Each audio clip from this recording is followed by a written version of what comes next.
Okay. All right. Hello. Hi. Okay. So we are recording here with Grace from last week and Jeff. Yes. Yep. I'm Jeff. Okay, right. So I'll just give you some slight All right. background, which is just that Jeff and I met in a long time ago, 2006, I think, and have been very good friends ever since. And after talking to you a little bit, he's listened to some of your work and definitely resonated with a lot of things that you said. And I thought if we talk about some things that make sense to him, he'll be able to add maybe some of his own perspective in that'll be unique from ours. Oh, all right. I notice your microphone goes off when you're not speaking. That's probably a quirk of the software you're using, but that's fine. Oh no, that's just me. My job is very corporate, and that's what you do on corporate Zoom calls That's interesting. to avoid feedback. Well, But yeah. it seems like it's having a beep, so I'll just keep it on. Yeah, that works. I think that's part of us All right. having the headphones Sure. separate and whatnot helps. Fine. Yeah. Okay. So how was your week? So if you could, this week is interesting. There's a lot of interesting things going on here in Denver. There's what is it? There's a couple local things I have to go to and have to play some music at, and then after that I plan on getting out for a while and going up to the mountains for a bit, about 2 weeks or so. That's awesome. You're going to go out to the mountains for how long? 2 weeks. Do you, See the sights. that's awesome. It's not often I get up to the mountains. People often assume, from a Denver point of view, that I see the mountains a lot or something, but it does take some effort in getting up there, because they are 20 miles past the city limits, and I mean the ones you can get up to from Denver aren't anything noteworthy, so I'm going to get up to the ones by Boulder. But it's not often I see the mountains. It's about maybe twice a year. That's the common stereotype I find, but as a Denverite, I don't see too much mountains. So I decided to finally take the plunge and go up and see them. That's fantastic, especially because we were just talking about how being around people had really depleted your energy to be able to work on the things you want to work on. So maybe being in the mountains for a couple of weeks will help you decompress from all of that extra noise.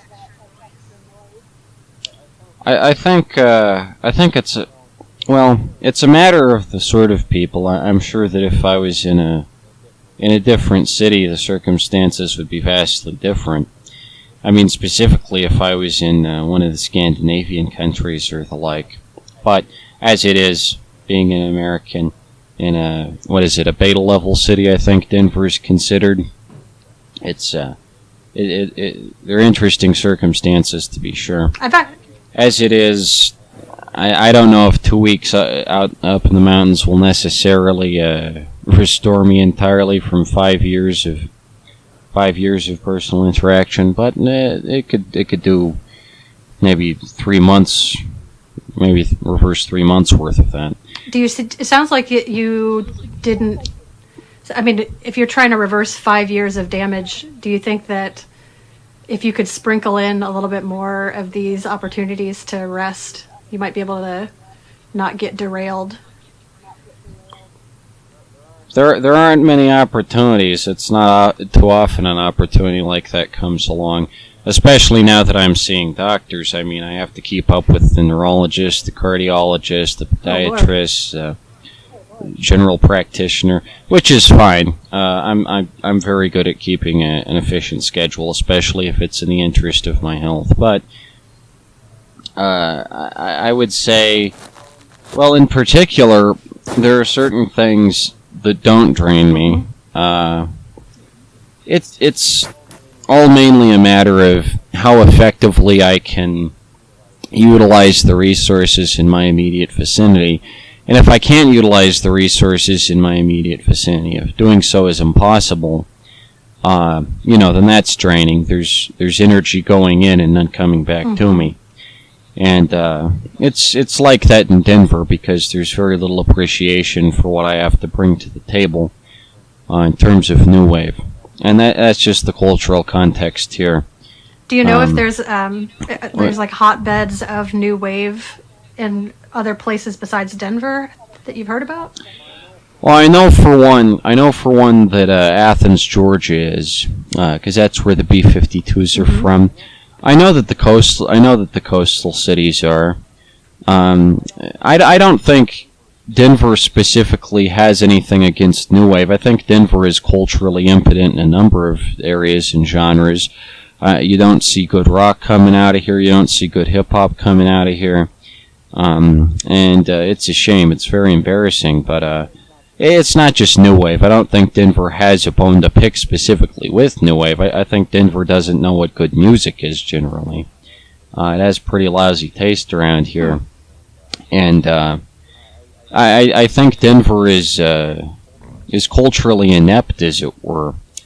And anything I can try to bring to it will be met with hostility and suspicion. So. Well, it may be met with that at first, because everything that's different, we've talked about that before, the fact that the first time I saw you making something, I misinterpreted it. So, and that was on me. That's not because you did anything wrong. That's because I wasn't listening, right? So unfortunately, when you're doing something innovative and new and fresh and interesting, it's not always picked up immediately. And honestly, everyone that I know that has done something really innovative has had huge pushback at first. I was actually just looking today at there's a guy named Mark Rebier who makes a lot of improvised looping music, and he was one of the headliners of Coachella or something last year.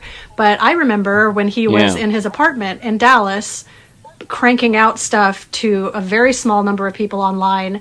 And when he started to go out in Dallas, he was offered an opportunity to play that stuff live at a brunch place or something. And he would play, and people got very angry, and they would come up and unplug his equipment and scream at him and tell him to leave. Yeah.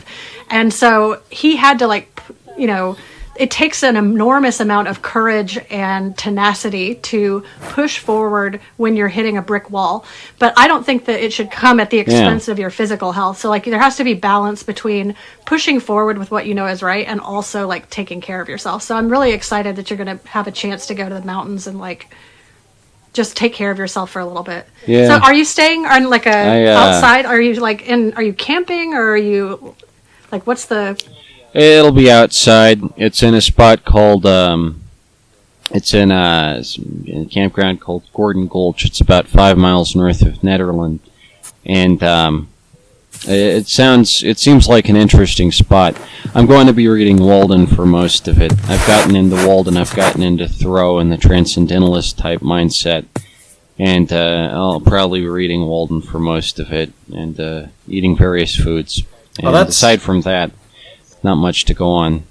That's a good way to spend your time. I'm a big fan of at least the first couple chapters of Walden and the Transcendentalist myself. I used to live in Washington D.C. for 15 years, and then moved near where Grace lives in Carrboro, North Carolina, and at a certain point, I took a vacation to Wisconsin, where I grew up in Illinois, but spent a lot of time in Wisconsin, and I rented an old schoolhouse in the middle of nowhere and farm fields, and that's the kind of stuff I would read to just detox from a big city.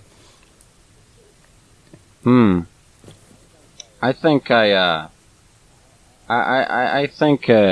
As someone who doesn't get up to the mountains much, I think I think being in the city, I find a certain appeal to it. Especially Denver, there's such a specific connotation to it. I don't think I'd ever necessarily want to headline a festival like Coachella. Well, there's lots of different ways. I don't even really like the. I wouldn't either. I don't even really like the Underground Music Showcase, but I'm at a point where I've alienated so many people locally that I can't even get a house show together.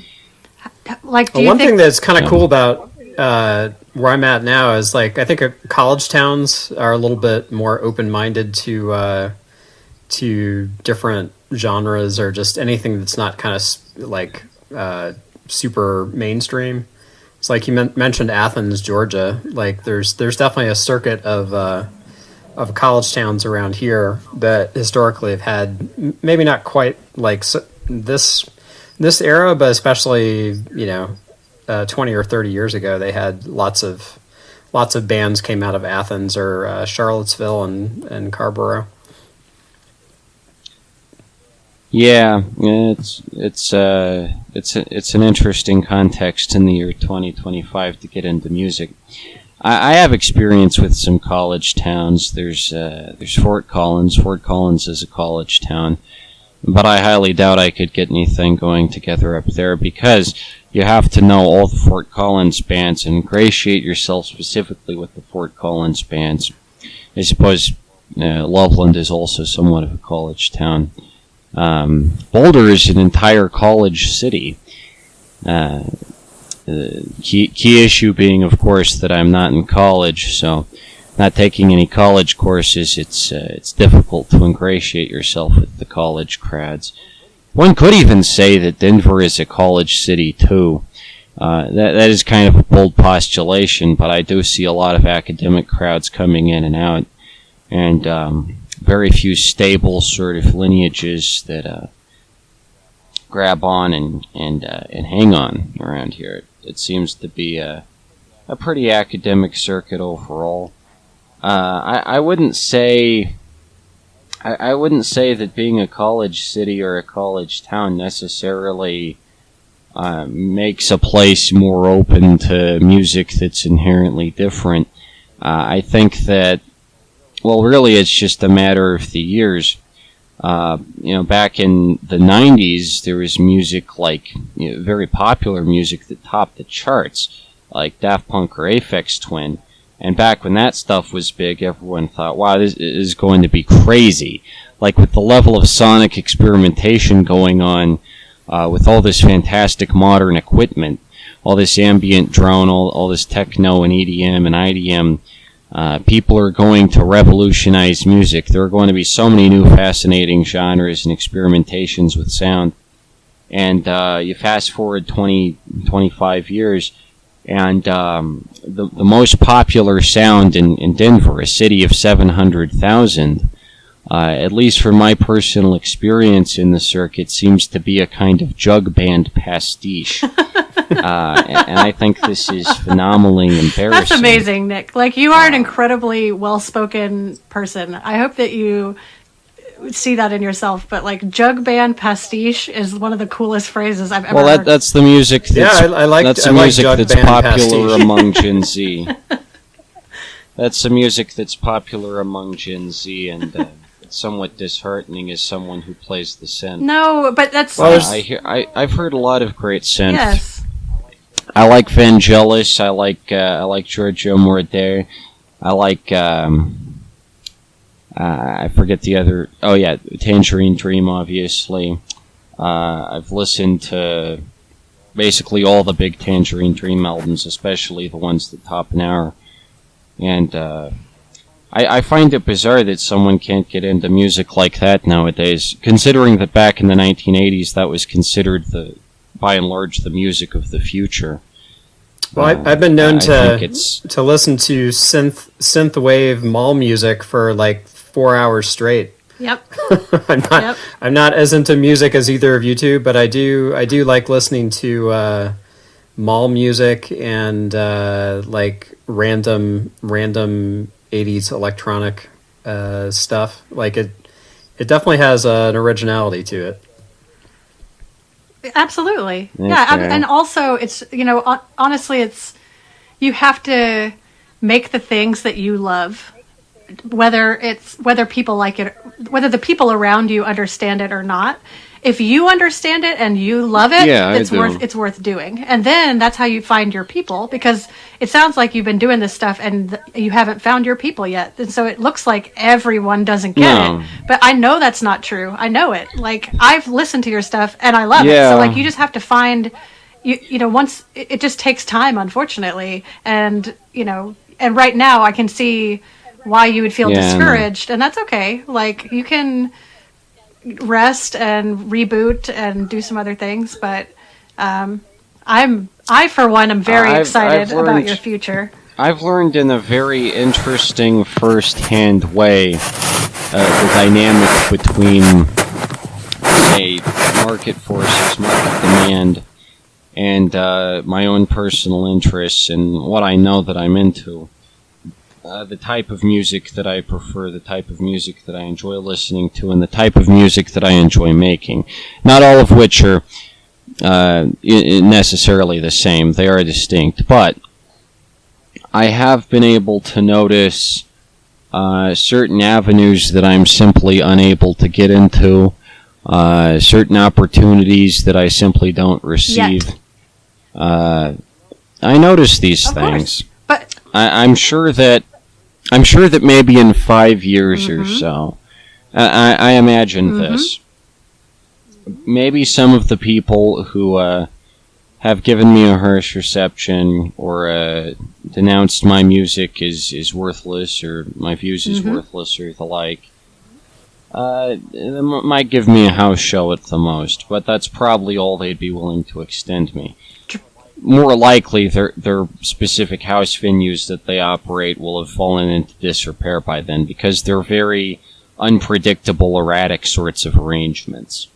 But as someone who has tried and largely succeeded in putting together several shows with, like, 3 bands a show and a decent lineup that people have been willing to pay for, I've recognized the limitations of the current music infrastructure, at least as it currently exists, to understand or expand its perspective and focus. right, artistic venues anywhere tend to open and close at random all the time, because a lot of times people who are really good at creative effort are not as good at executive functioning. And so it's hard to do all of the business minutia end of running a venue and also do the artistic end of it. So that's common anywhere. It's not just Denver. But I wonder if there's a way to think outside the box about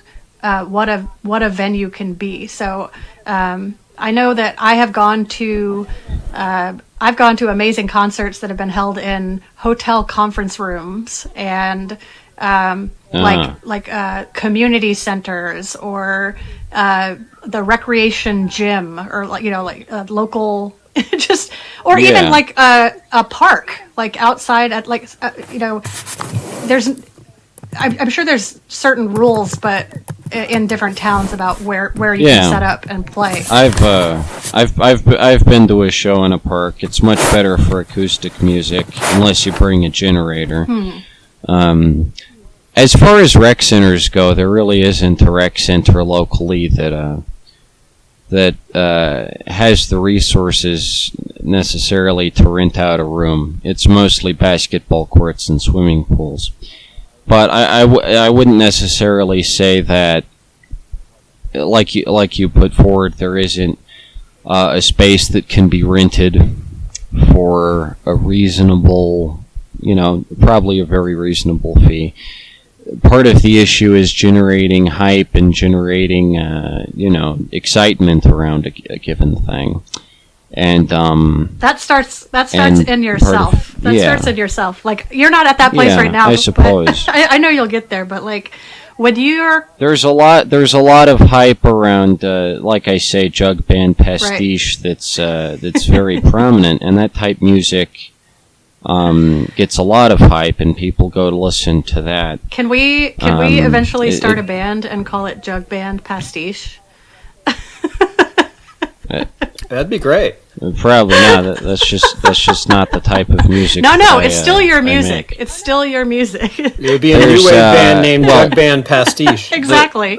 That's merely what I call it. What it's the actual term is folk punk. Okay. And this type music isn't my type music at all. I don't get anything out of it. No. I really don't. Yeah. I mean, I can't think of anything less punk than folk music, to be honest. See, you're exactly correct. This is the problem with folk punk. The problem with folk punk, and I respect folk and punk both as genres, but for completely different reasons. The purpose of folk is to carry on long-standing oral traditions, and to respect heritage and time and all that sort of thing. And the purpose of punk is to tear all of that down. It's to actively disrespect oral traditions. So when you combine them, you end up with a genre that has the advantages of neither. You end up with a neutered chimera. Makes no sense. But this is the type of music that's popular among people my age, people that have music with no respect for the genre of folk or the genre of punk. And neither of these are my favorite genre to begin with, but when you combine them, it doesn't have such lasting results or the like. Now, the main reason it's popular is because it doesn't take a whole lot of technical expertise to get into. It uses very common instruments like the acoustic guitar or the scrub board. I mean, a good scrub board isn't going to cost you that much. No, people my age play the scrub board. And it's like some kind of derelict ramshackle. I don't know how to describe it really, but I think that my generation can put together a somewhat more coherent vision of musical composition. I'm one of the only keyboardists I've ever seen. I've been to 500 open mics a year and at least 100 shows a year, and I've only seen maybe 5 keyboardists in all that time across 5 years of just immersing myself in the music. It's very rare I see a keyboard, and I think this is because obviously a keyboard takes a little more practice than an acoustic guitar. It's not as easy to carry around. That's very true. Well, my keyboard actually is lighter than an acoustic guitar. Most Really? people don't recognize that. It's from 1984, and it's only about 3 feet long and weighs less than an acoustic guitar, and it's just as portable as an acoustic guitar. It takes batteries, but then again, an acoustic guitar needs batteries if you're going to hook it up to a sound system, although I think they last pretty long. And obviously an acoustic guitar has a sort of mainstream appeal, and it doesn't need to be hooked up as much, although my keyboard has an internal speaker too, so my keyboard has basically all the advantages of an acoustic guitar, like portability and being able to play without a sound system. It's just that nobody really recognizes the versatility of a keyboard, and I think this is especially sad for anyone my age. I think that people my age shouldn't be brought up on just an acoustic guitar. There's a wonderful landscape of instruments out there to choose from, and I think my generation's perspective is severely limited. Well, it's severely limited. I definitely. You'll be able to open that up. Go ahead, Jeff. I suppose. Oh, I was going to say I feel the same way about modern hip hop. So I grew up in the '90s with the full dose of '90s hip hop, and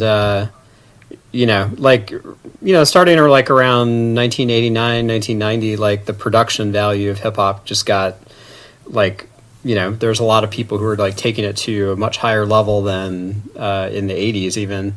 and like it basically just died at the end of the 90s, and now it's it's just totally unrecognizable, like auto-tuned nonsense that like makes no attempt to like use wordplay or have any kind of like production value in the tracks. Like a lot of the, especially the early 90s stuff, was like drawing on a lot of samples from disco and jazz and soul stuff from the 60s and 70s and whatnot, and like like it took some artistry to put together, and it just like I don't know, once Master P hit, that was the beginning of the end, and it's just gotten worse since there, where you have like you go from like really good wordplay and like the height of hip hop to people rhyming the same syllable over and over again to like auto-tune. It's just makes no sense. Mm-hmm.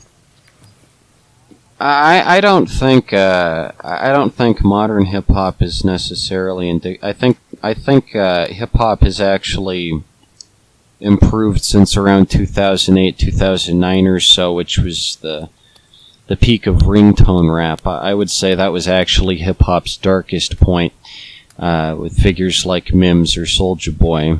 And I think that modern rap is a bit more cerebral. Yeah, maybe not necessarily as fun or as culturally infused, but it certainly takes a level of prowess, I think, to get ahead in hip hop these days.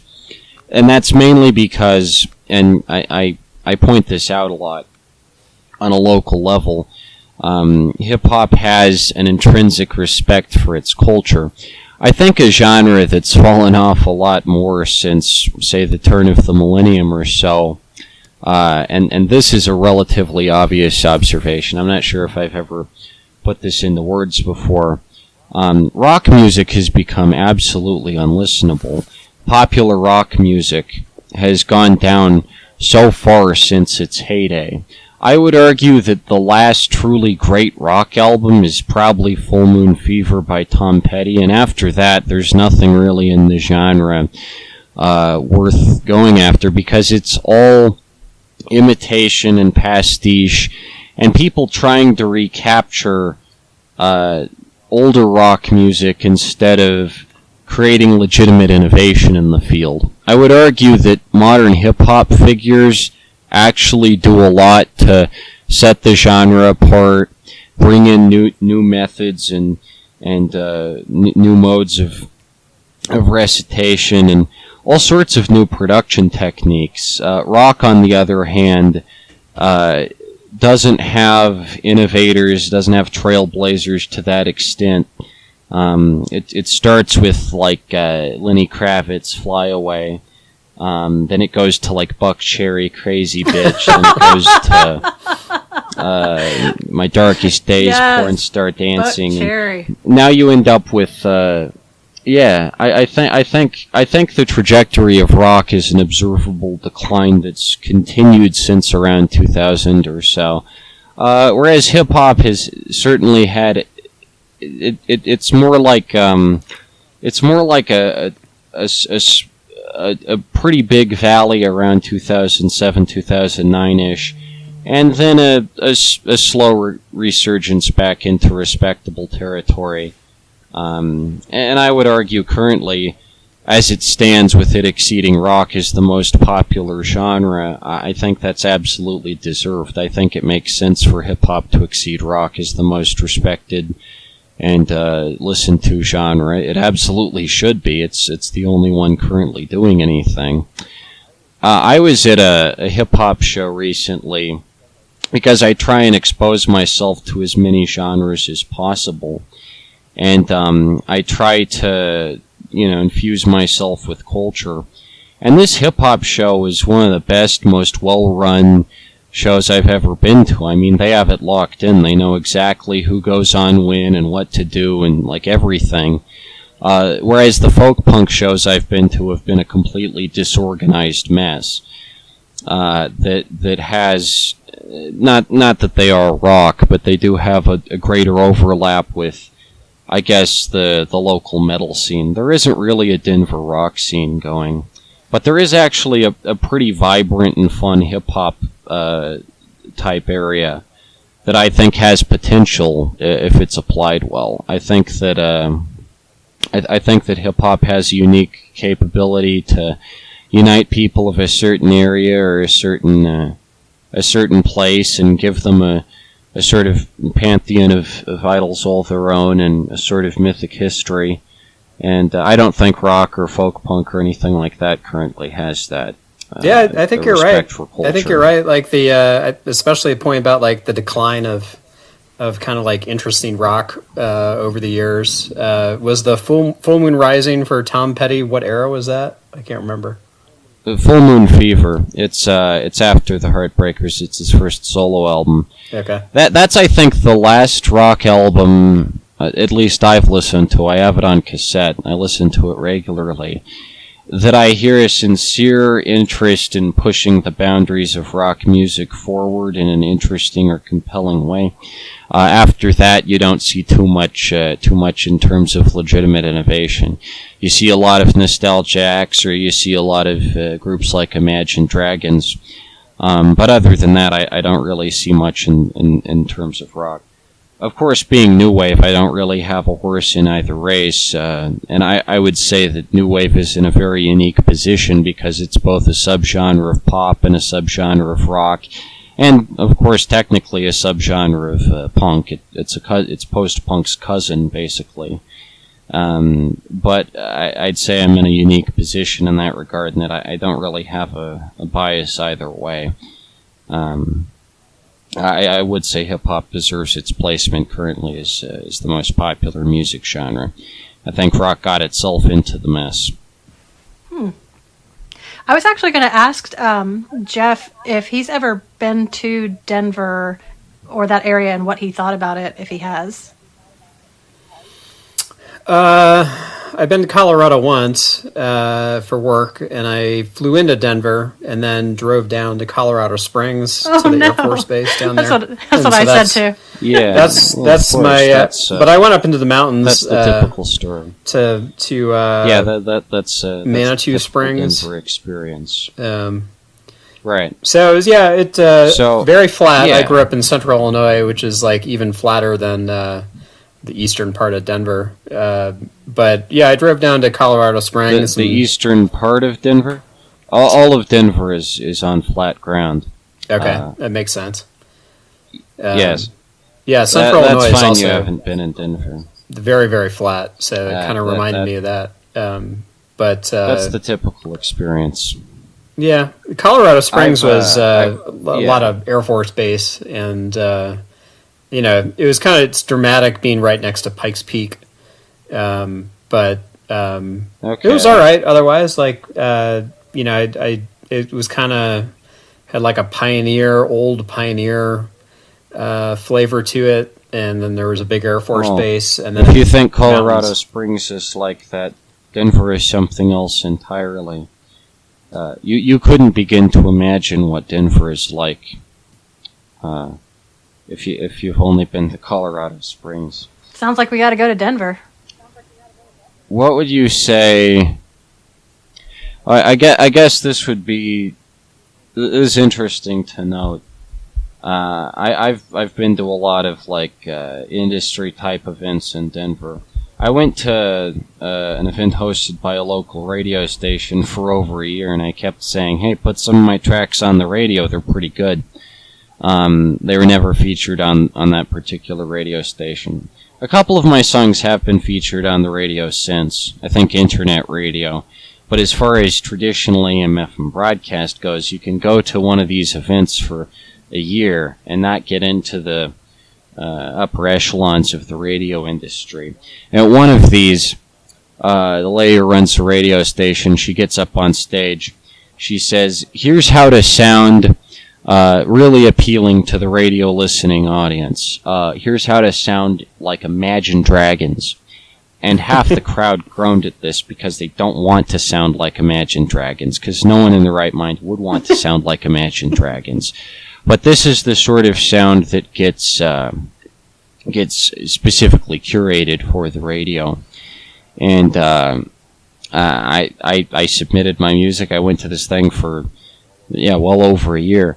I think Denver is uniquely incompetent at recognizing its homegrown talent or giving them any opportunity, and we emulate the success and sound of larger cities and places. And I think this is a disgrace. I think it's embarrassing. But do you still feel that you want to be a part of the change, or do you feel like if you had the resources, you would want to evacuate?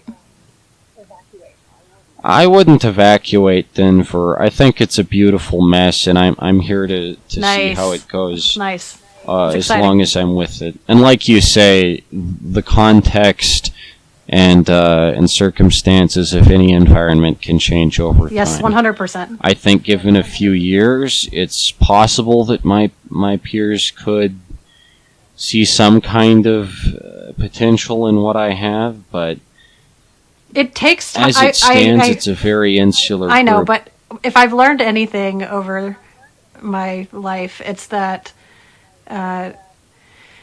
things take time, which I hate because I tend to see the end of the story right at the beginning of the story, and so I just want to jump right to the last page, but that's just not how stories work. So, I mean, I know that, especially when you know your own worth and your own talent and you know what you can produce and you know that it's great. It's frustrating when other people don't see it right away. You're like, why don't you see this? But that's just how life is. And if you can maintain your composure and you can take care of yourself well enough during this part, the payoff will be enormous. But you just... Okay. You'll be able to come back to this. I mean, look how long yeah. Just you'll come back to this at some point, and you'll know I'm right. But in the meantime, I'm glad you're going to the mountains. I think it's really great. I think people are going to recognize how culturally empty their spot feels with me out of it. I do think there is something uniquely culturally illiterate about my generation, though. I'm not sure what it is. It's a multitude of factors. What I've noticed... I don't necessarily think people older than me have had them. Yeah, what I've noticed from afar is there's been, just in a lot of different spheres of life, there's a lot of people like every generation kind of rejects some things about the previous generations or accepts them, but I feel like there's kind of like an attitude like, why do I even care about history, or like the history of whatever I'm into, or in this case music or something up until now. But every generation till now seems to have you've got to do something new, you have to have some appreciation for what's come before you and have at least some sort of value in how you're going to make it different. Or not. I think I read so much, and I watch so much, and I listen to so much that my head's a repository for all sorts of genres and things. I don't think people around me are necessarily as culturally infused as I am. What I find is, I wouldn't even necessarily say that my peers actively reject the past. I would say that they cosmetically embrace progressive values while creating largely conservative forms of art. I would say folk punk is among the most conservative genres I've ever heard, with the most cultural stagnation. It's not the type of genre that can exactly be innovated upon. I think many of my peers come from a specifically conservative sort of background and want to break ties with that by putting on a sort of progressive facade, but aren't exactly sure how to do it in the most extensive way, if that makes sense. And again, these are circumstances entirely specific to Denver. I have no doubt that there could be young and effective progressives elsewhere who understand philosophies like secular humanism, to which I ascribe, but here in Denver, it seems to largely consist of a very petty and surface level type understanding of progressive ideology. I've noticed everything in Denver seems to happen in a sort of microcosm That is to say that things which maybe happen on a larger scale nationally happen here on a smaller scale. But it's a sort of it's a sort of infinitesimal, pathetic type duplication of larger trends and phenomena, which doesn't even have any impact on the larger world. Nobody even notices it. But it happens here all the same. Denver is sort of a microcosm of a lot of large-scale social trends and occurrences. Can you tell me more about, you were saying that you felt like maybe you had alienated a number of people in Durham, or not Durham, in Denver, and that maybe those people had some kind of like sway or power that made you feel kind of pushed out. Right. What happened? This was mainly, it was that I tried to start an all asexual new wave band. I'd been going for about 4 years at that point. It was relatively recent, maybe a year and a half ago. And I figured I'd gotten enough sway, enough people had come to my shows and all, and kind of picked up on my sound, that I was ready to maybe expand my perspective, broaden my frontier and scope, and say, hey, you want to play music with me? Because usually I'm not open to collaborative efforts or having my art, with other people. Right. I've only done that rarely. Right. One of my efforts has been a magazine called Ludicrous Worlds that's a collaborative effort where people can submit short science fiction or horror stories or art. But it's difficult to get going because there's barely any local science fiction authors who take the craft seriously. But I do think it's a useful resource nonetheless. So in the interest of the collaborative spirit, I hung up a sign at a local music venue that said, join my asexual new wave band. I'm talking, all asexuals. Actually, the criteria was somewhat loose, to provide as much opportunity as possible. I said you have to be either asexual or aromantic to get in. You have to be into new wave, obviously. Mm-hmm. Like, you can't be like a big metalhead and get in. If you're not in the new wave, then this probably isn't the opportunity for you, the band for you. But, this is nothing special, because I go to music venues all the time. I see signs up that say, hey, join this trans punk band, join this all lesbian type metal band, join, so on, and trying to create different exposure, different type, visibility for different groups and different genres, too. It's a wonderful idea. I'm all on board. I think it's a fantastic thing. What happened? I guess some people felt like it was too. Even to now, I have no idea exactly what their complaint was. I think people felt that it was too restrictive because it was exclusive. There aren't that many asexuals. Yeah, it was exclusive in some way. Yeah, but then again, like the trans punk band is exclusive to trans people. No, given that I'm not trans, I wouldn't presume to join the trans punk band because I'm not trans, so I have no place in that. Yeah, you don't have to defend this idea. It's a very good idea. I'm just wondering what happened specifically as like who was telling you that this was a bad idea, or what did they do specifically that like... Well, it was someone in a local band that I'd been covering for a little while, and I'd been, going to their shows, and they accused me of having a romantic interest in this person, and, they were their romantic partner or whatever. Oh, you probably have romantic interest. I had no romantic interest, but they made this up on the spot, and then said, oh, your band is too exclusive, even though the band never even existed, and was mostly just kind of a fun little thought experiment I tossed around and kind of posited. Because the truth is, I don't see any local asexual representation. I don't see any representation for people who don't experience sexual attraction. I think that's a shame. especially in a city like Denver that touts its supposedly, LGBT visible type focus. It seems like most of that is to people who are gender nonconforming as opposed to romantically or sexually nonconforming. Right. So I thought, hey, there can be one band, and specifically new wave. So there probably won't be anyone who signs up for it anyway. Well, wait. Because barely anyone's even into new wave. I just want to clarify really quick. Was it just one person who was really coming at you negatively about this, or were there more than one person?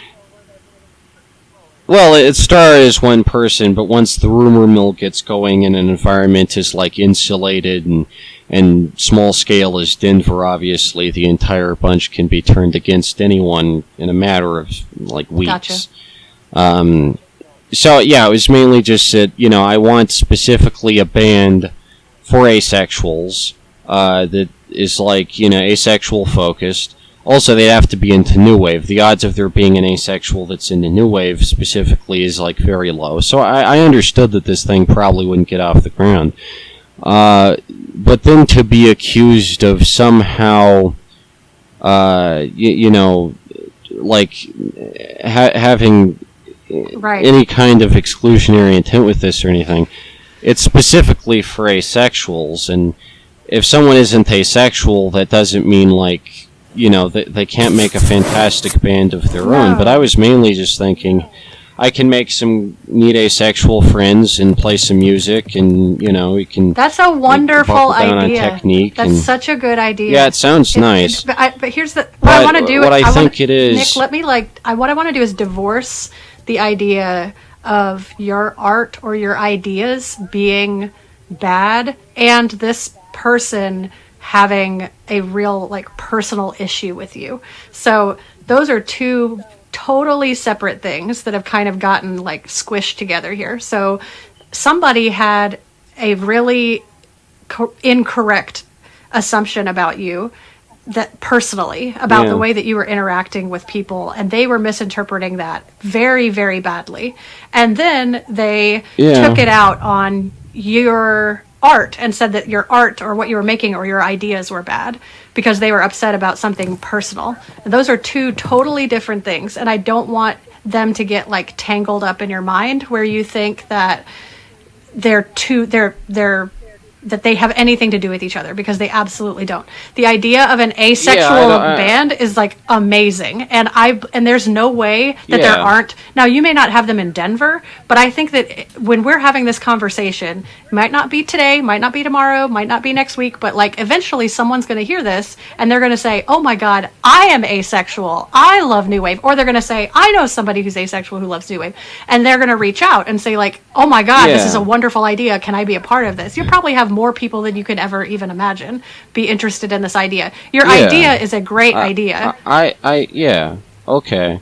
I haven't necessarily given up on it. I've created so much solo content at this point that I don't even necessarily need a band or anything. No, of course not. If you don't want to, that's totally fine. I think a lot of people assume that they need to have a band as a sort of to boost their legitimacy, or obviously a band can book shows easier than just one person if it's multiple people. And oftentimes, of course, they have a manager. Not always, but that's sometimes the case. Well, I remember I remember once upon a long time ago, I remember seeing Bill Wirtz say something about how he once heard James Taylor say that he loved songwriting because it was something he could do by himself. And it kind of opened up the door to be able to be hey, I can actually make whatever I want all by myself. And so it's wonderful to work with people. If that's something that you're into and you want to do, that's an available option, but it's certainly not the only avenue for happiness or success. So I absolutely don't think it is, as someone who, like I say, the majority of my output is entirely on my own.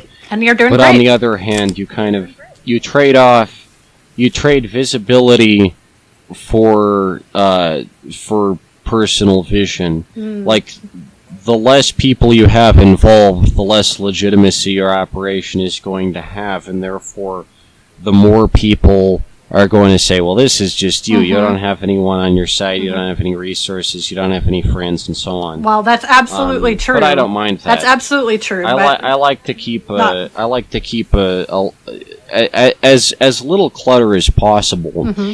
And I've learned this from being around bands, because I've been around some bands where they have to kick someone out because yeah, they they do really have to strip it back and refine it and get to the best possible arrangement and the most efficient type arrangement where there's no like there's no extraneous type stuff going on. The best band I've ever seen live started out as 4 and then went down to like a 2-piece. And one of the worst bands I've ever seen live started out as a 2-piece and then went up to a 6-piece. To a point where they all drowned each other out Wow. in terms of sound. I don't think there's anything inherently better about a band, and I actually do wish there were more solo acts in Denver, because a lot of people do feel that they have to have a band to be legitimate or something like that. But this was mainly meant as a resource for asexuals and just kind of a like a social resource that people could use if they wanted to. Well, this is actually a good opportunity to bring Jeff in, because that's why I thought he would be a really valuable Right. resource to the call. So, like, Jeff, what do you think about an asexual new wave band, and what do you think about like asexual, like, just the idea of having like a group music effort? I think that'd be pretty cool, actually. I mean, for a couple of reasons. I mean, I'm not an expert in new wave or really probably any music, but there's a lot of oddball, unusual stuff going on in the especially early '80s, early to mid '80s, and it fits very well in the sense that a lot of the. I mean, you mentioned the B-52s, for example, so like. Yes. A lot of the B-52s is, just kind of madcap nonsense, but like well done, well produced madcap nonsense. And so for years I assumed that I forgot his name, but the what's the name of the guy in the B-52s? Fred Schneider. Yeah, Fred Schneider. So I assumed he was gay for years, but apparently he's not. So it was very, very interesting in that it's kind of just like, just bending sort of just Expectations. norms and whatnot. Yeah, expectations. So I think it's, and then I don't know if you consider, like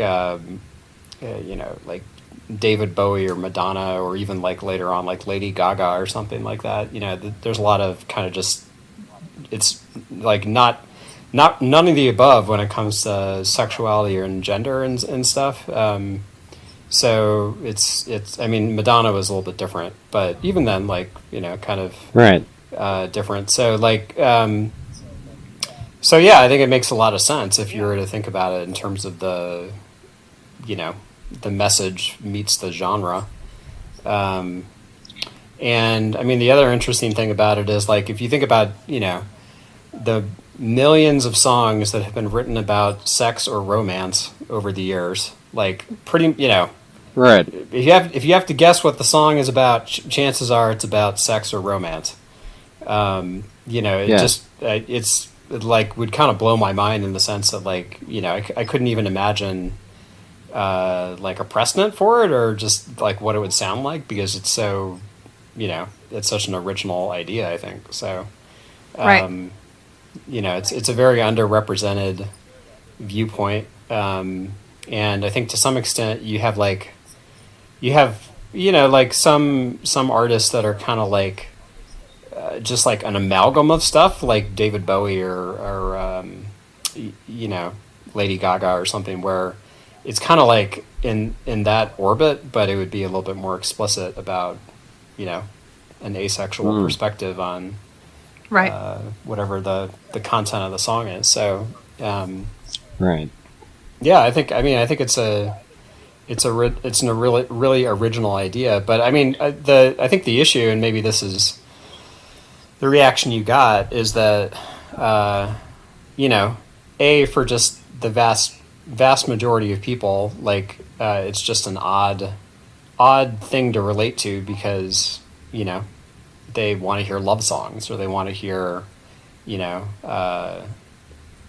something about, you know, just something about, in particular, or like sexual love, and right, like a romantic love is often, yeah.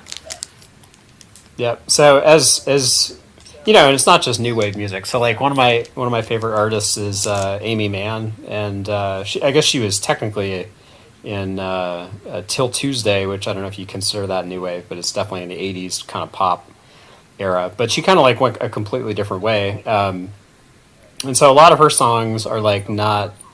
They're very like psychological, and like not really about. They're about like relationships or human thoughts and emotions, but she has some kind of love songs, I guess. But you know, she has songs about just like turning 31, or you know, just everyday mundane things. You know, and so I think that's the kind of thing that, like, you know, an explicitly asexual band might, you know, open people up to a bit more. That, you know, you kind of get blinded by if it's all about, you know, lost loves or whatever it is. New wave as a genre appeals to me because there is very little new wave with romantic focus. There are songs that cover a vast array of interesting topics that have nothing to do with sex or romance at all. One of my favorite songs of the genre is Seen and Not Seen off Remain in Light. And this song is about how people subconsciously mold their face, their external appearance to the perceived ideal. I think that's an interesting subject that I haven't seen covered in any other song. You've got stuff like Devo, of course, with their New Traditionalists era. The New Traditionalists obviously being a reference to a Japanese conservative group. And as for B-52s, there's plenty of B-52 songs that take an interesting approach that I don't see anywhere else in music, like Song for a Future Generation is a great example. I can't name a song that's like Legal Tender. Legal Tender is one of the only counterfeit-focused songs I've ever heard. And it's not even as if that's a very difficult concept to come up with, but it's something that deviates from the norm slightly. I think that love and romance are cliches at the point they're overused, and I think there's a bevy of interesting topics to choose from if one has a reasonable scope. Now, of course, in my personal catalog, I would say about maybe 30 or so % of the songs are asexual oriented. At least at this point, in my earlier albums, it's maybe like 5%. About 30% asexual oriented, and about 70% about interesting cerebral topics like that. I think out of all the genres that could potentially appeal to asexuals, new wave is up there. I like new wave because it's music with substance. It always carries some sort of hidden subtext or meaning. At least good new wave does. Imitative stuff, which there is a lot of from the period, doesn't necessarily. But effective new wave does carry a lot of meaning and weight behind it. And that's a particular attribute of the genre that I enjoy. I mean, I definitely think that being an asexual person, as we talked about before, is there's such a minority of people. It's a minority of a minority of a minority. But because the internet exists, it can connect those like teeny tiny minorities so that they can find each other. And I actually was going to ask Jeff if he feels like throughout the course of his life, if it was a more intense pressure to conform to society when he was younger, and then it's gotten easier, or has it remained about the same? I mean, yeah, like I think between the age of like 15 and 24, it's just kind of a sort of insufferable din of just nonstop, nonstop, like trying to kind of. I mean, I think in general, trying to put people in boxes, but in particular, just hooking up or trying to, figure out what is the person's deal, or are they available or not available, or what are they into, or like this or that. And so, I would say I'm like 95% asexual, and it's just not. It's just, I don't know. I mean, it's like you've got to be out in the wilderness for quite a while, just like waiting it out while the rest of everybody in your age group kind of just like goes off and does what they normally do, or what they often, the majority does. And yeah, I mean, I think over time, for various reasons. One, like people find their mate or their niche or whatnot, and it's not this kind of like central focus. And then I think the other thing is that people, maybe they've gotten divorced, or maybe they've had something they thought was like a sure thing, like not work out. Raise his hand. Yeah. Right. So the more experience you have, the more you realize that like, oh, well, maybe, my perspective as like a 20-year-old who is just like constantly looking to kind of find a mate or shack up or whatever it is, there's more experience. Yeah, so it sounds like, but you said so 8 or 15 to 24 was like the most intense period of broad-minded, being frustrated. So I think it does get better. That kind of. But it just takes a hell of a long time to just like wait people out, and it's extremely annoying at the time, because you've got to, I think if you, especially if you're 100% asexual. I'm here. Sorry, we might have lost Jeff on the call. Oh well, he might have. Am I here? Maybe one of his devices died or something like that. But no, he was saying that 15 to 24. From what I heard, he was saying 15 to 24 were like especially challenging. But then it like eased up after that, and part of that was we met when we were like 22-ish, something like that, and then I divorced when I was 28. I don't know, somewhere in there. And at that point, he definitely was able to step in an incredibly important way. And I remember when I met him, knowing that he was going to be an important part of my life, but not really knowing like what that meant.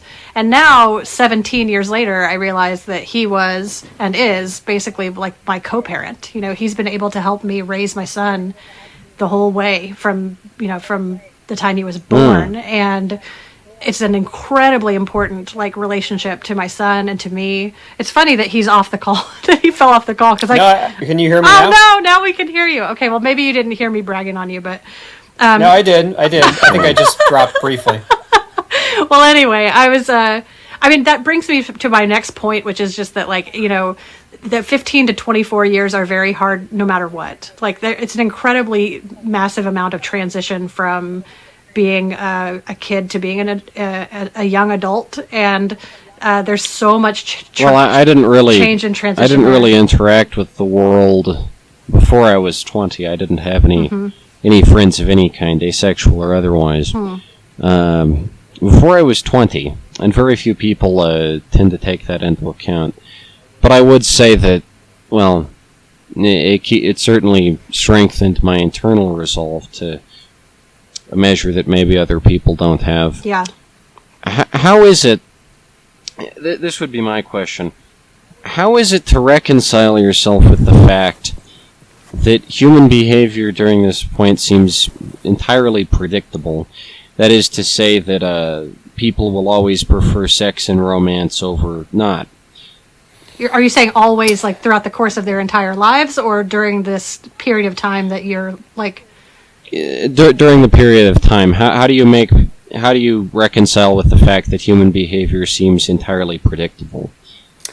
Yeah, I mean, I think that, of course, you seem to be the exception.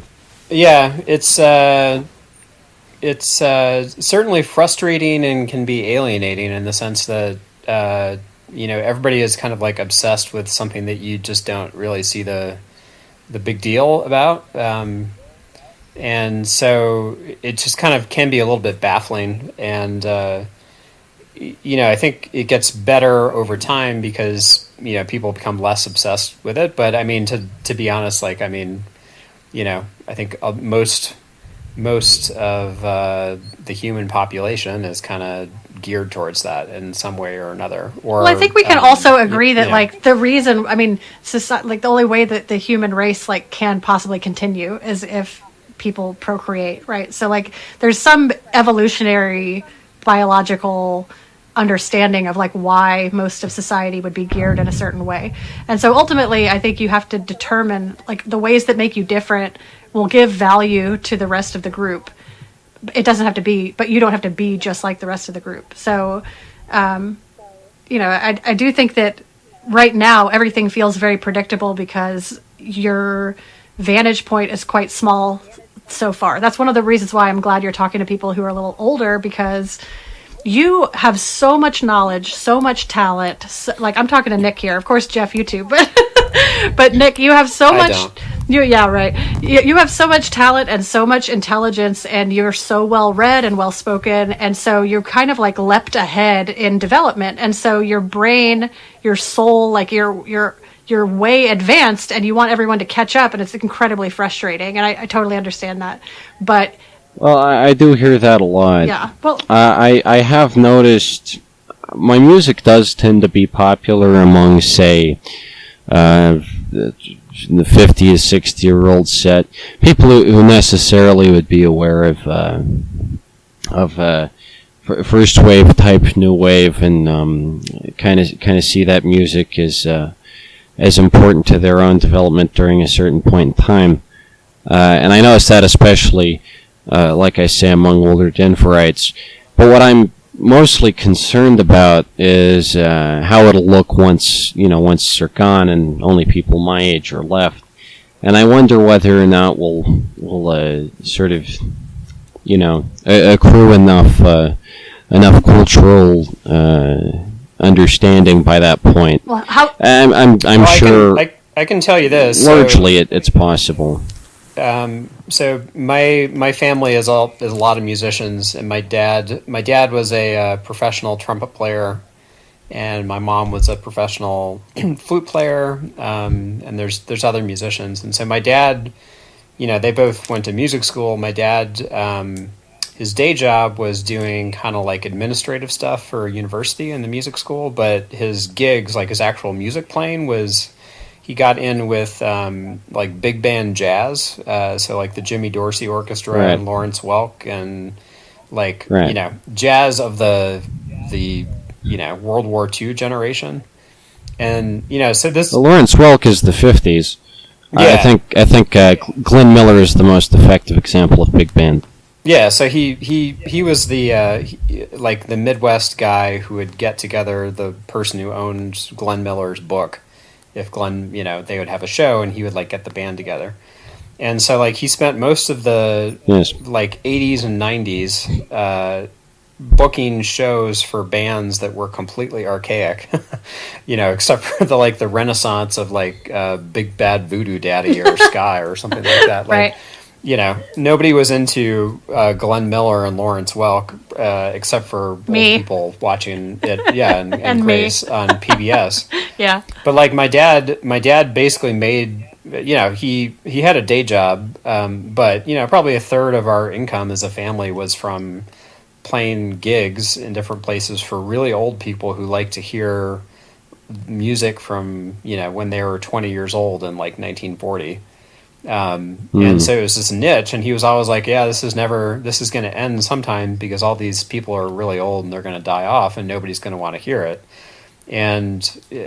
But you don't really need widespread popularity. You just need enough popularity to keep an audience going. And so like with new wave, or I think any 80s music, I think you see this with 90s hip hop too. Like there's a pretty intense audience out there for it. And it might be Gen X that as they age, they'll show up for like a synth show or something like that over time. But it could be totally unpopular in the general population. But as long as you find your niche and the audience that appreciates it, that's really all that matters. Well, yeah, I suppose. The trouble being that these people don't have too much industry power anymore. Some of them used to, of course. There are a lot of figures I've spoken to from Gen X or Boomer-type generation that did have power in Denver back in the day. The other issue, of course, being that Denver's music apparatus infrastructure is virtually non-existent. There used to be lots more record labels and the like in Denver than there currently are. Denver used to have to try. What I find strange, of course, is that, like I say, my generation embraces styles of music that are far more archaic than new wave, temporally speaking. There are people my age who enjoy metal. Metal is older than new wave, that's inarguable. If you take the first new wave as, say, Whammy or something like that, because I wouldn't consider either of the B-52's first two albums to be new wave. Even if you take, say, 1979, B-52's debut album is the genesis point of new wave, Black Sabbath is still back in 1970. So we have a generation here who, through cultural osmosis, tend to pay attention to genres of music that are actually older than my genre, specifically because these genres are more popular and have more staying power. But it's not necessarily newer music. People will embrace, well, really any form of music that appeals to their sensibilities, their sense of self, their sense of place. But it doesn't seem to have anything to do with innovation anymore. I don't think... I think that's a uniquely 20th century phenomenon, where new genres are conceived every, say, 2 decades or so. You start with rock, and then you get punk, and then you get rap, and so on. I think it's more so that people are just kind of go for whatever appeals to them, and for whatever reason, the current trend here in Denver among the very young set tends to be folk punk, and I have no idea why. Well, it's interesting to me. I don't know anything about. I'm going to learn more. I want to definitely dig more into finding out what's going on in the Denver music scene, so that I can have some kind of perspective on what the situation is there. Right. But I'm wondering if you know anything about what the if you. I think you mentioned maybe seeing some people playing live in the park, but it sounded like you were saying what you're concerned about is not being able to have amplification of what you're doing, maybe, or what's the gatekeeping that would happen in a public place? Well, like I say, this show I went to in the park, it was a folk punk show. Out there, if you've just got an acoustic guitar and a scrub board, it carries pretty well. Okay. And also, you're not technically supposed to have amplified instruments in public parks. I've seen people with boom boxes and stuff. No one really seems to care, but generally the attitude is, keep it acoustic and all. And that's the same policy on somewhere like, say, the Pearl Street Mall in Boulder, even though Boulder jurisdiction and legislation is entirely different. Mm-hmm. In terms of this show, it was entirely acoustic. The part of my act involves the theremin. That's on about a quarter of the songs generally for my set, and then half of my songs are taped off my Walkman. I need amplification for both of those, but I can just play keyboard. So it's not that I can't play in the park, because my keyboard, like I say, does have an internal speaker. Right. It can play live, right.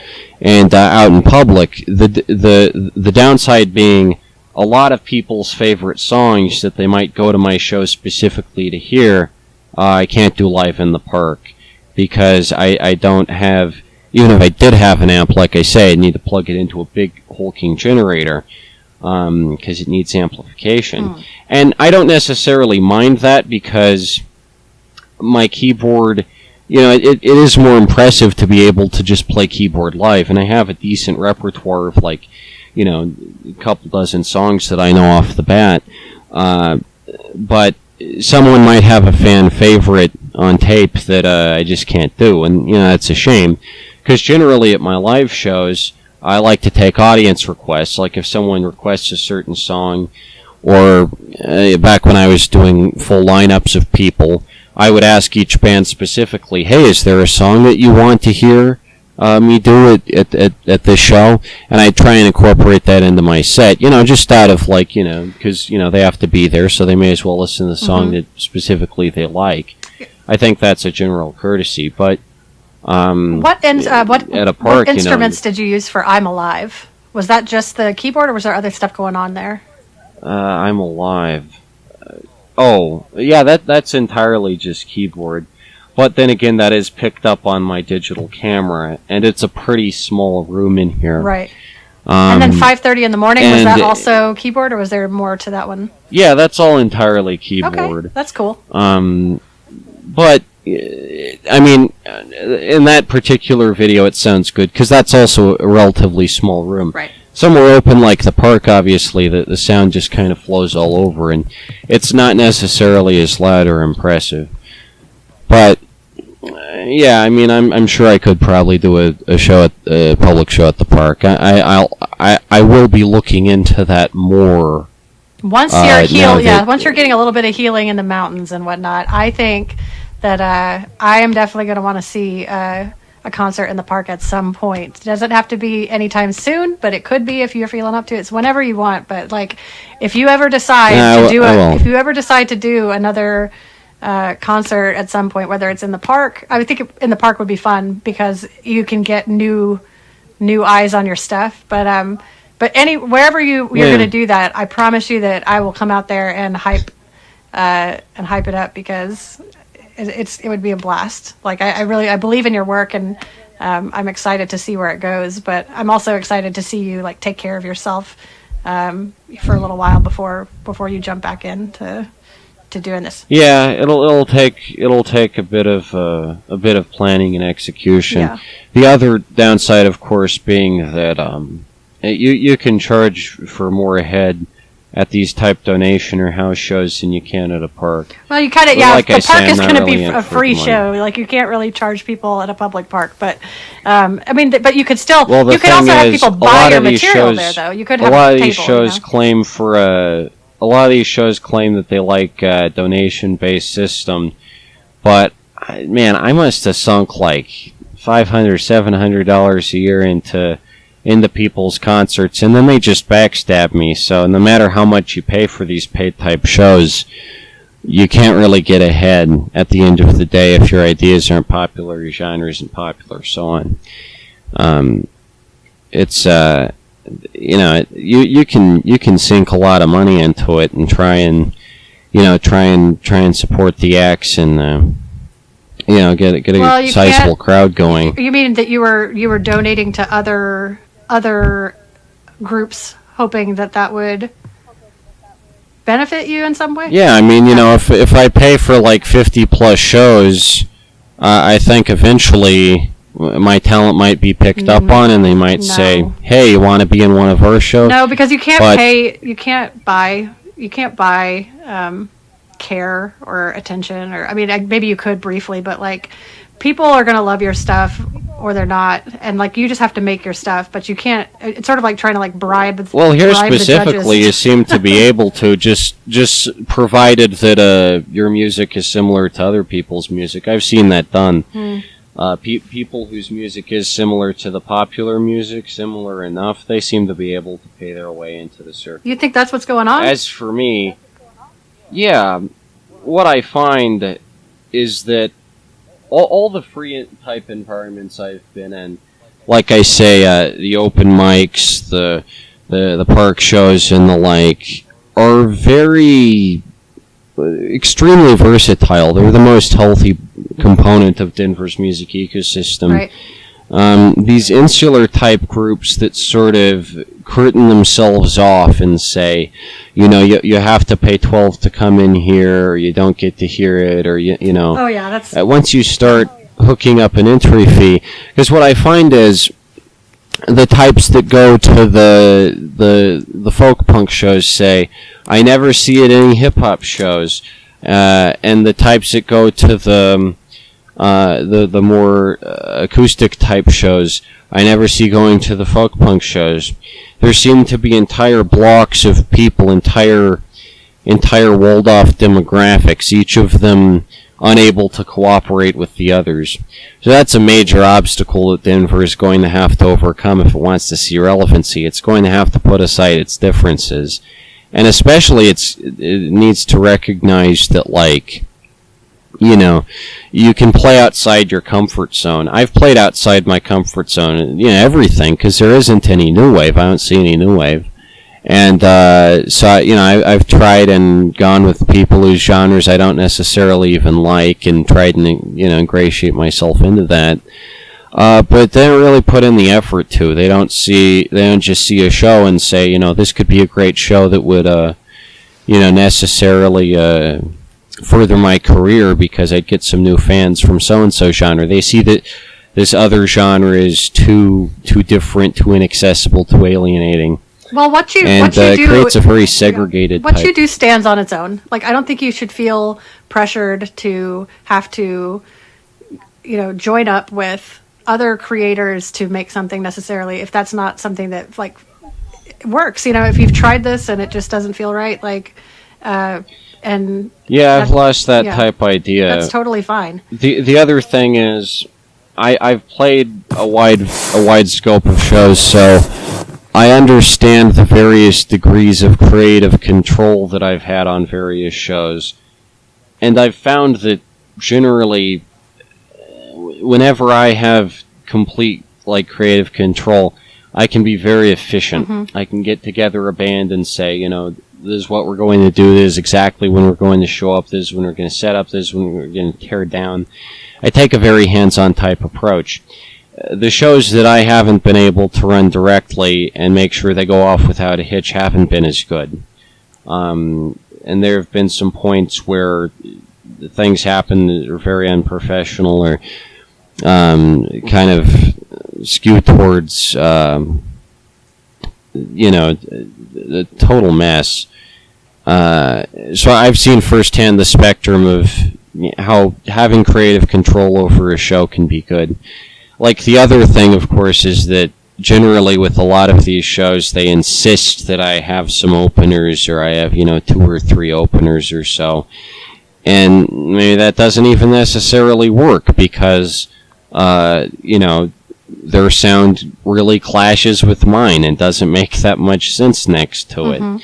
But then again, I am always willing to give a newer band an opportunity and say, you know, here's, you know, a chance, and, you know, you can come on. And I like supporting local art. I just wish, you know, local art would kind of pay back. And, you know, if I put a band on my lineup, then they put me on their lineup, and so on. But I don't really think that seems to be the case.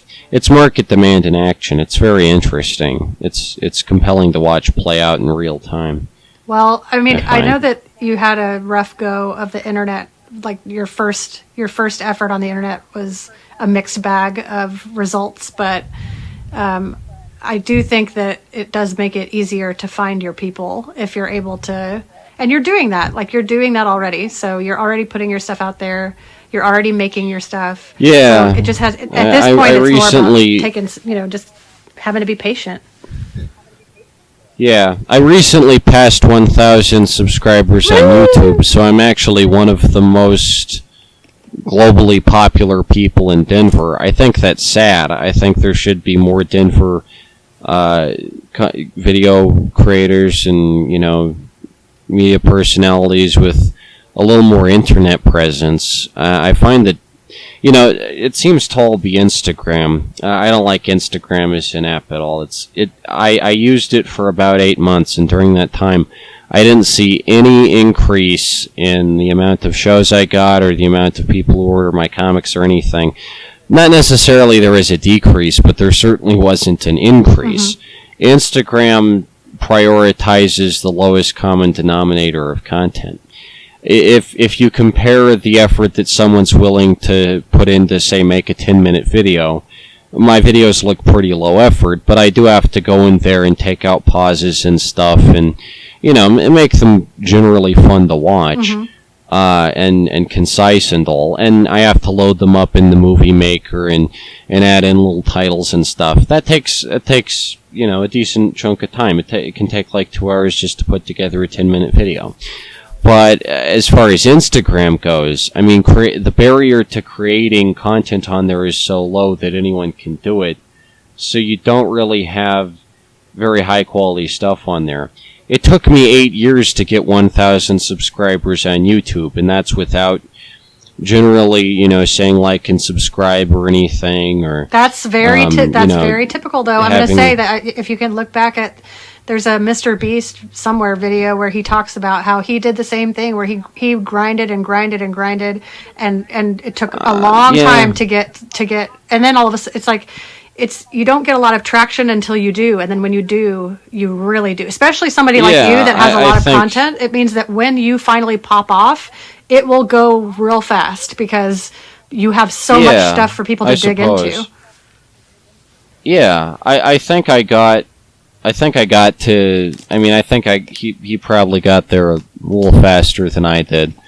I mean, he started earlier than me, but I've been going for, like I say, 8 years. It's been about steady.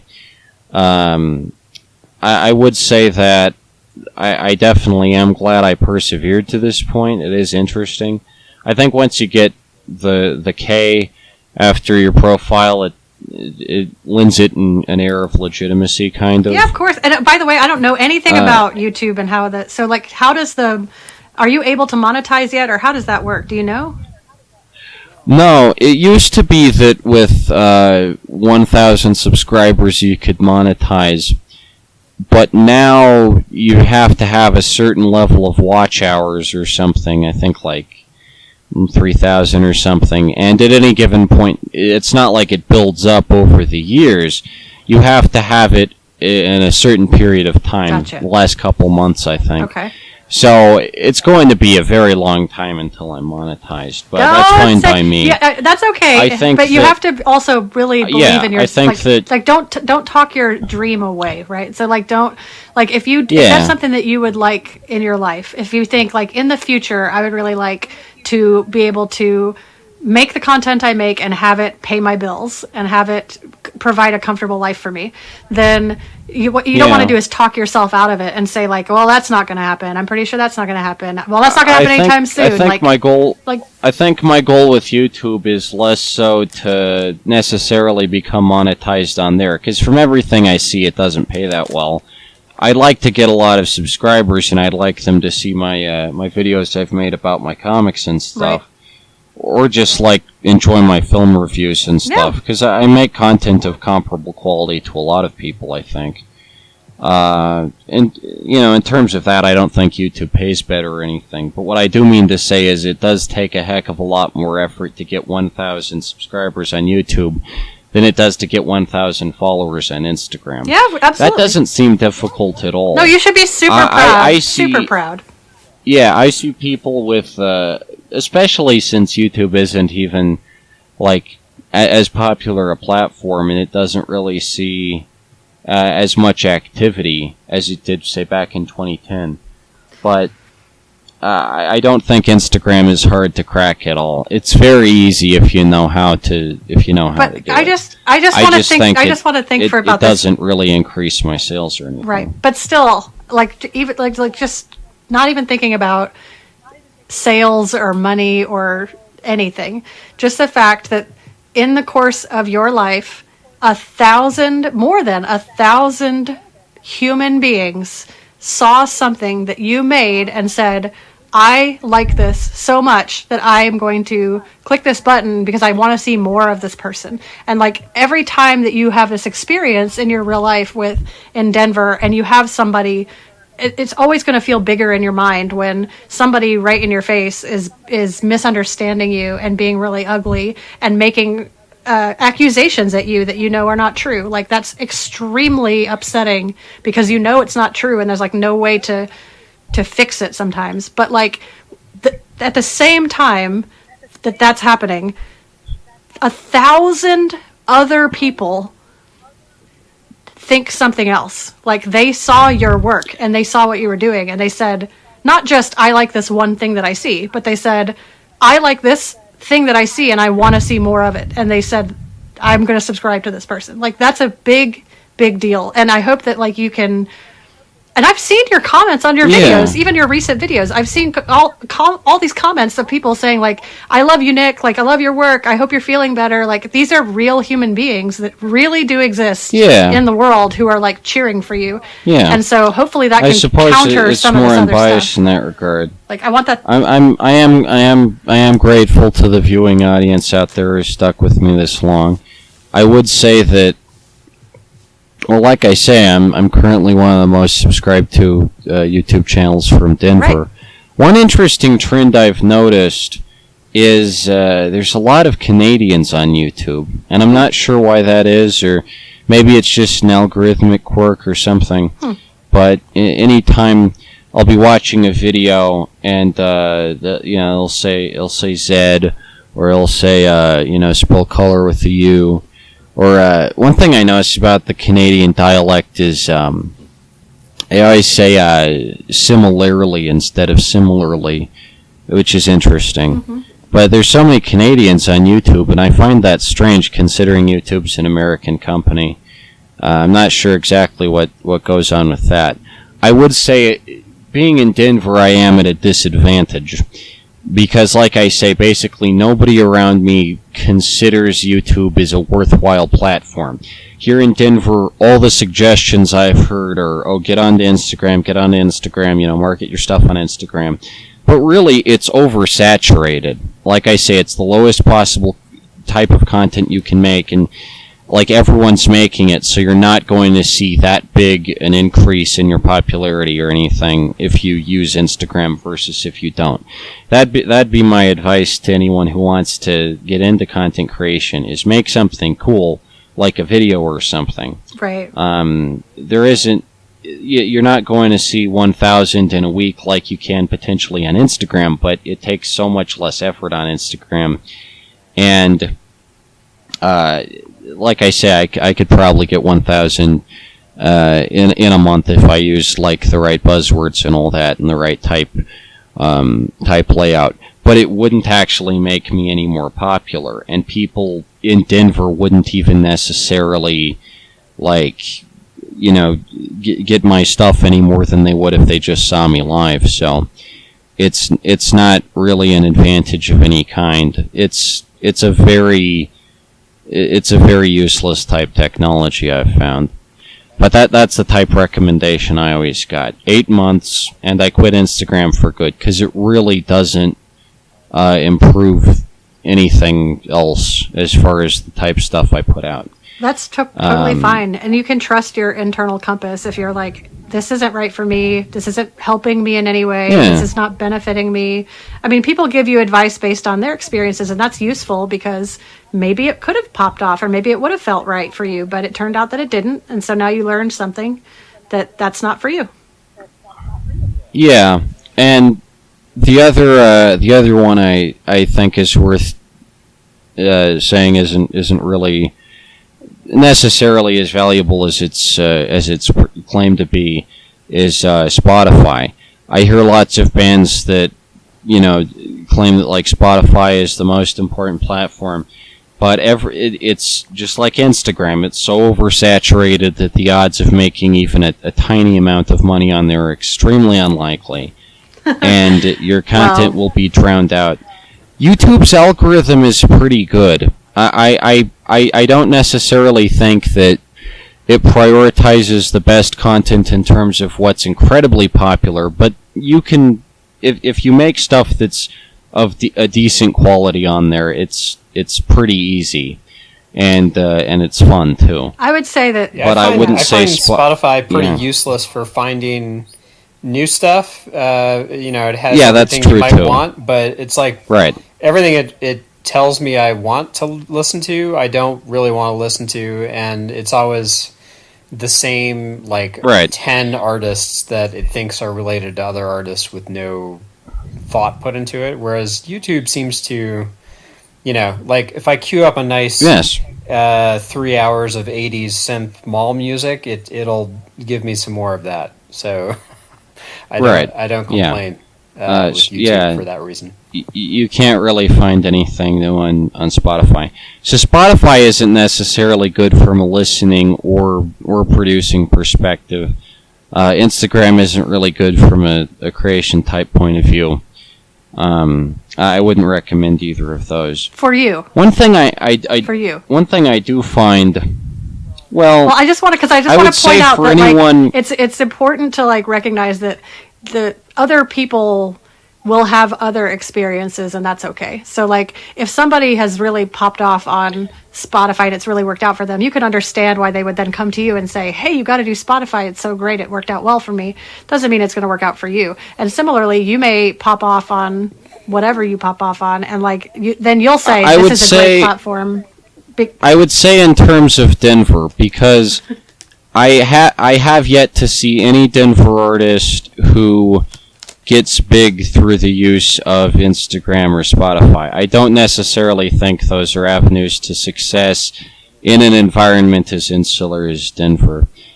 Maybe they work in an environment where you can, well, I mean, I'm sure, obviously there's a lot of botting and paid subscriptions that you can get and stuff like that.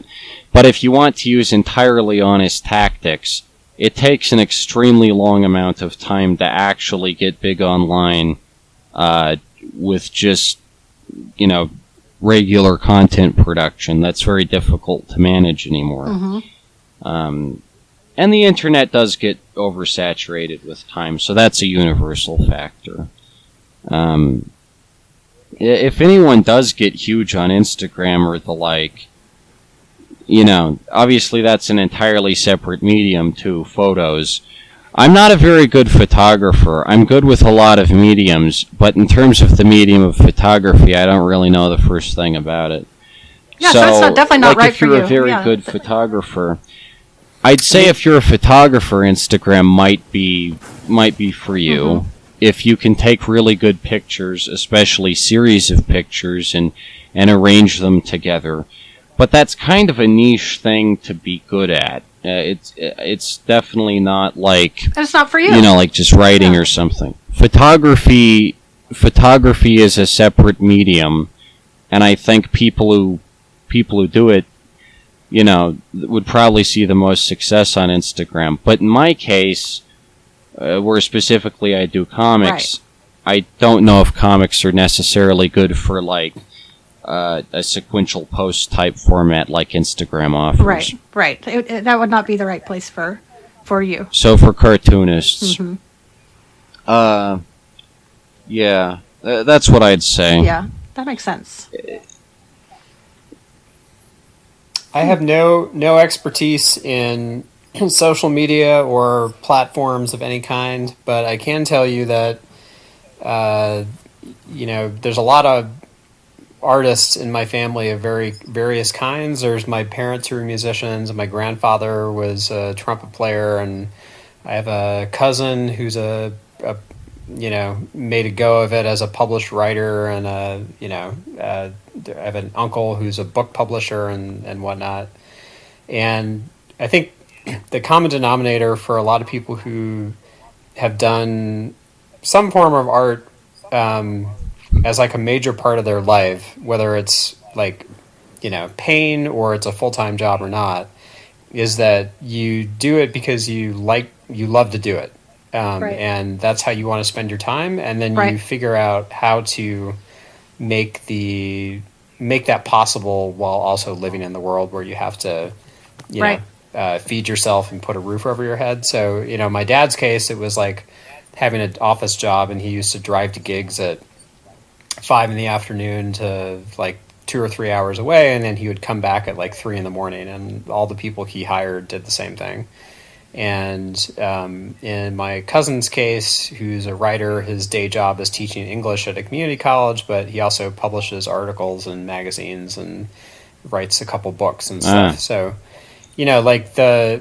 but I think a lot of people will just do what they want to do, like create what you want to create, and you don't necessarily have to have a million people listening to it, right? So you can make ends meet, outside of the art, and then maybe the art pays for itself at some point. But I think the I wouldn't really know what to do if a million people were consuming my stuff. The closest I ever came to that was with Hypnagogic Archive, and the fan base dropped off of that pretty quick. Which I don't mind, because the people who are still with it are the most dedicated and passionate type fans, and those are the only ones I really want to stick around anyway. Nice. But the initial wave of popularity was extraordinarily fleeting. From that perspective, it's successful, right? So if you define the success of your art as producing the art and getting, just putting it out there into the world, so you mentioned, Henry David Thoreau, and a lot of those authors over time, they would publish pamphlets or books, and they would sell nothing, and then they would go on to be more appreciated after they were dead, or after people had more time to look at it. But I think the whole point of art is like expression, right? So you got to express yourself and put that out there, and enjoy the act of expressing. And if it gains an audience, that's great, and it could pay for itself. But if not, enjoy the creation and find a way to make it happen. I enjoy the creation on its own terms. I think one of the most respectable figures in art, I think, is Edgar Allan Poe. I have an immense respect for him. He attempted to start up his own science fiction anthology magazine, just like I do. It never came to fruition. It was never actually published. On the other hand, 10 issues of my magazine have been published. That's right. That ought to be your new motto. Better than Poe. Take that, Poe. Nick bested you. I'd say I've read a lot of science fiction that I think I write better than. Not necessarily Poe, but quite a bit of the catalog. I mean, if you can look at, like, probably the worst science fiction book I ever read was called Alien Encounter. I'd say I'm like probably over Heinlein. But then again, if there's no market demand for science fiction, if there's no appreciation of the craft, which I really hope I can bring into the future, I hope I can convince my peers that there is some kind of redeeming quality to the stuff. Yes. Yeah. But I guess sort of what I think about a lot is the distinguishing characteristics between artists who are appreciated while they're alive versus artists who are only appreciated after they're dead, and the various factors that go into that. Well, because there are a lot of factors. In the late 90s, people appreciated Big Bad Voodoo Daddy quite a bit, and I don't think that's going to have much staying power in the canon. Right. How dare you? I love Big Bad Voodoo Daddy. How dare you, sir? But the thing is, if you are trying to take care of yourself and you're trying to express yourself and you're making stuff, the people who will understand it and appreciate it, they will come. And whether that's now or later or whatever, I don't want you to die anytime soon. There's nothing any of us can do to control the day of that comes to us. But in the meantime, let's just have as much fun as we can, and let's just have fun making stuff and connecting with the people who will understand us, and trying to not let past alienating experiences kind of ruin our ability to experience something else, right? So I'm so excited about your future. I know I always say I'm kind of like the Kool-Aid man. I just bust into somebody's room and I'm like, hey, I love everything you're doing, which is probably a little overwhelming and obnoxious, but I just hope that you believe me when I tell you that I know that what you're doing is really hard, and it's really courageous, and it's really alienating also, especially in the early stages of being innovative. Yeah. And so I'm I'm excited about your 2 weeks in the mountains. Is it 2 weeks? Yeah, 2 weeks. Okay. So are you going to have Okay. any access to, like, does that mean we should probably pause the calls for a couple of weeks? Or do you think you'll have access to... Yeah.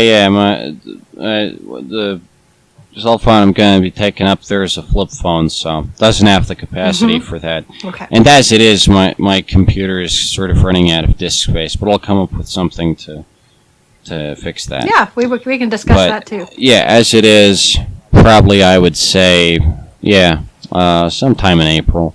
I might do a park show in April. I'm thinking about that. If you do a park 'Cause show, it does let me take tell a you while what. to- If you do a park, let me look at my... Get going. I have to look at my calendar and make sure that there's nothing insane that I'm not remembering. Do you typically do stuff like on the weekends when you do a show? Do you do it on the weekdays? Yeah, it'd be April 19th. April 19th, if anything. Okay, if you do a show on April 19th, what is that? That's Easter.